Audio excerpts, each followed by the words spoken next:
Good morning, Patty. How is everything going? Oh, we're doing okay. How you doing? We're doing okay up here. We're getting near the end of the House of Commons, I guess, for this year. Hopefully by the end of June, they usually say. So about a month ago, and not a lot of legislation left there to be debated. So it'll be interesting if we see some new bills coming in. But my reason to call you this morning, a couple of reasons. The last 12, 13 days I've been traveling through the riding, finally back in Ottawa now, but during that time I had an opportunity to visit all the regions of Labrador, and we held a number of meetings on all kinds of issues. I don't have to tell you the variance of issues when you go from one region to the other. But I also had an opportunity to attend some of the graduations, and I want to say congratulations to all the graduates. We're seeing more and more students graduating from high school across Labrador. We're seeing a lot more students that are staying in school, and I'm really proud of that. And in some communities where a few years ago there was hardly any kids that were finishing school, we have up to 12 and 13 graduates this year, and even more. So it certainly speaks well for the great efforts that have been made, and certainly for the determination of the young people as well. I also want to recognize that the College of the North Atlantic graduations are going on as well this week in Goose Bay and Labrador West, and to congratulate those people. A lot of them are graduating from trades programs, most of them training, of course, for big projects in Labrador like Muskrat Falls and the mining industry. And unfortunately, they're graduating at a time when there's somewhat of a downturn. But, we wish them well. We know that this is going to turn around. We want them to be encouraged by that and to stick with it. And we'll be there to help them, to try and find jobs and break into that job market. So, I want to wish them well. And something I don't do very often, Patty, is a friend of mine in Labrador, a grandmother, went back to university and finished her university degree. Nice. And she convocated at Memorial University on Tuesday. Convoke.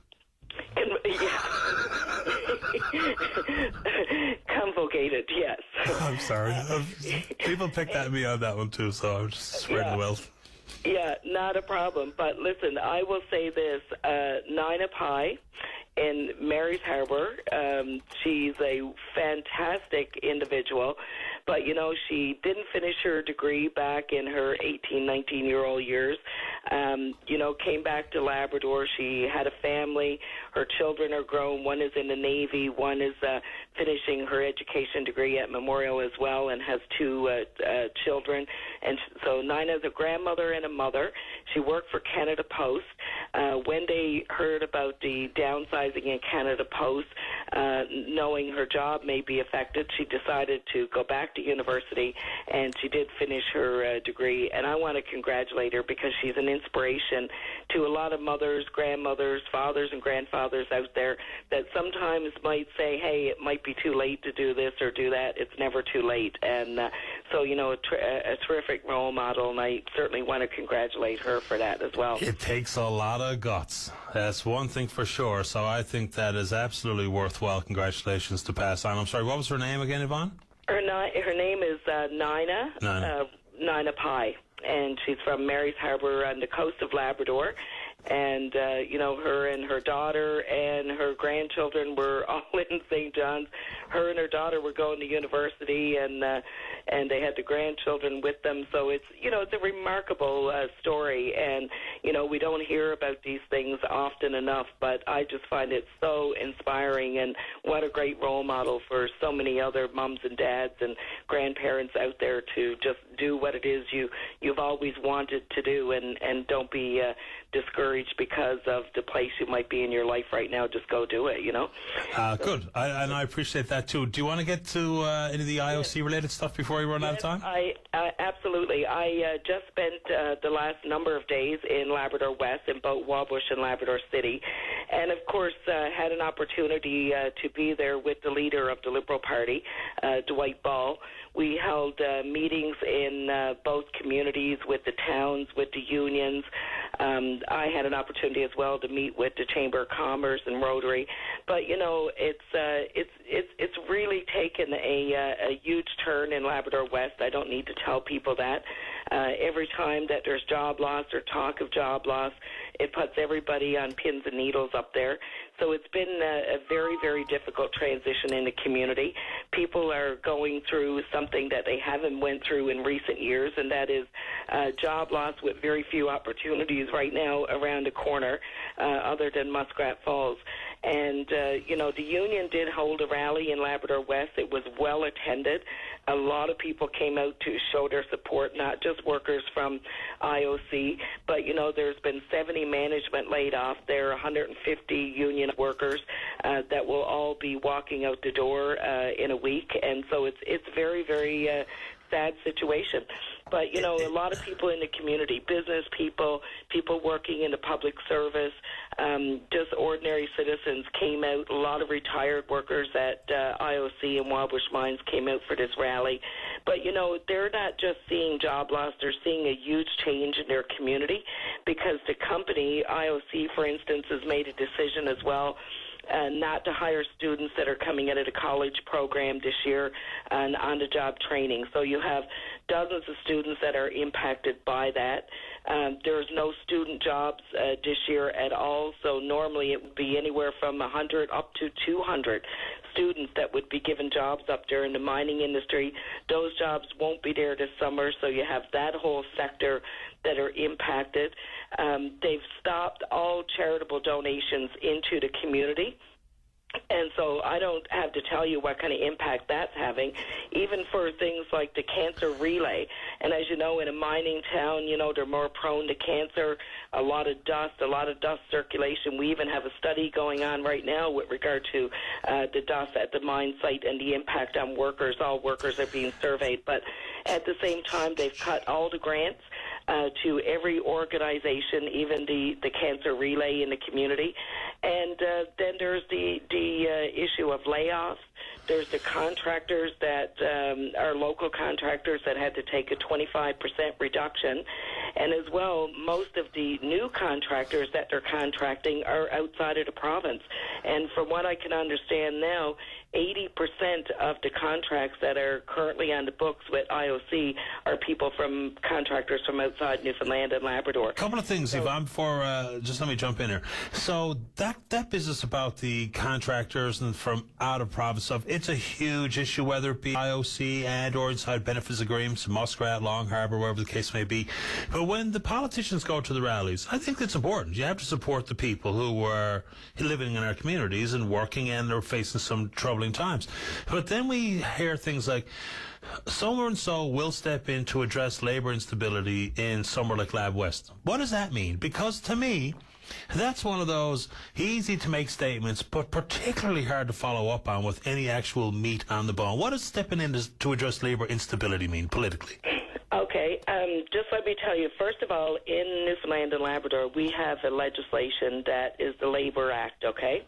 And in my opinion, if you look at the situation that's in Labrador West right now, there are certain conditions within the labour legislation that aren't being followed. I'll give you an example. There are 2,400 grievances that have been filed with IOC since I became elected 2 years ago between the union and the company.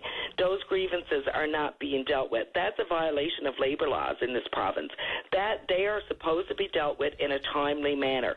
They're supposed to be a relationship that exists between the company and the union, and if that does not exist and these issues aren't being dealt with, there should be mediation appointed by the government, or government should be responsible to get those people to the table to sort out those issues. Is there a mediator on the ground right now? I think there is, isn't there? No, they did back, actually, when Tony Cornick was the minister, which has gone back a while ago because he's not even in cabinet anymore.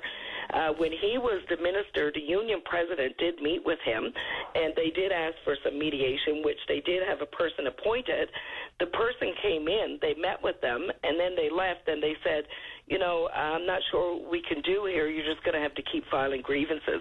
And that was going back months and months ago, and there has been no mediation or intervention by them since then, unless it happened in the last 24 or 48 hours, because I only left there on Wednesday morning, and there was absolutely nothing at that time. So this is the situation. So when you say, we're going to ensure that the relationship is there, or we're going to intervene, or we're going to do this, that's the process that exists. And that's the process you can do. The other thing is, I'm going to call the Premier out on this right now, because he went into Labrador West, Premier Davis. He met with the senior management, the president of IOC, but didn't meet with the union.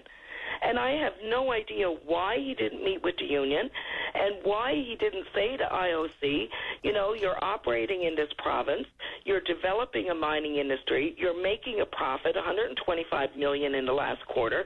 You need to sit down with these unionized workers. That's why we have a collective bargaining process. You have to sit down, you have to sort this out.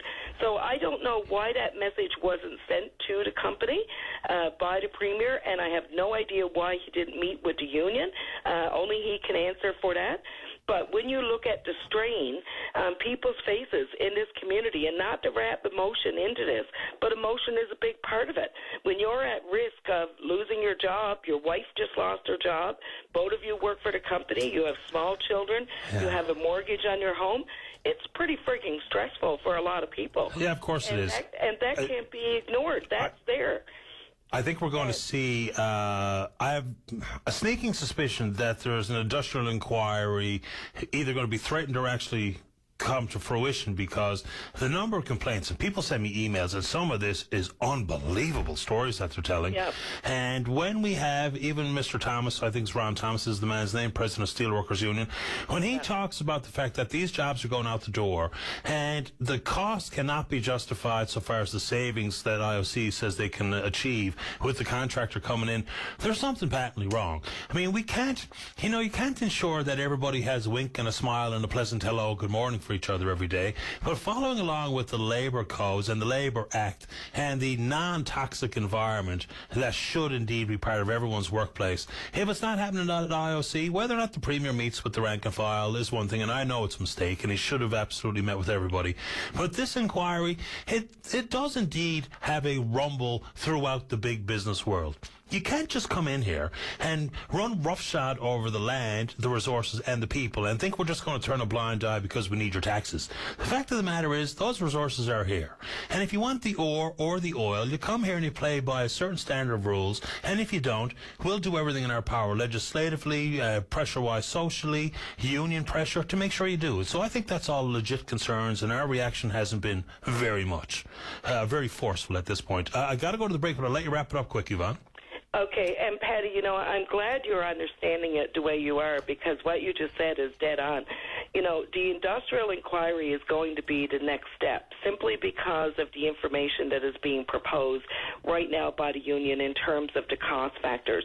The company is not disputing that, and nor are they providing any clarity or other information around it. But I will tell you this, you go back to the Voisey's Bay strike that happened, and people in Goose Bay, they walked a picket line for over a year before that got settled. There was an industrial inquiry after that strike. There was 12 recommendations in that inquiry, and to my knowledge, the government has not adopted any of them. Yeah. So it's no good to do the industrial inquiry if you're not going to act up on it when it's completed.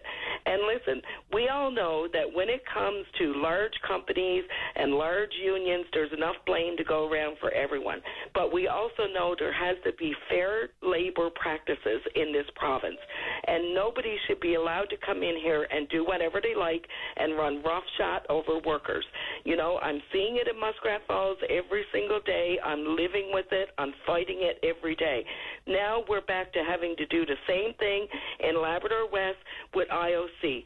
It is unimaginable that a company like IOC that still has thousands of employees, that is still earning millions and millions every quarter into the market, that still has the monopoly on supplying Canadian iron ore into the export industry, but yet they cannot hire a student in the summer, or give someone an on-the-job training, or make a donation in the community.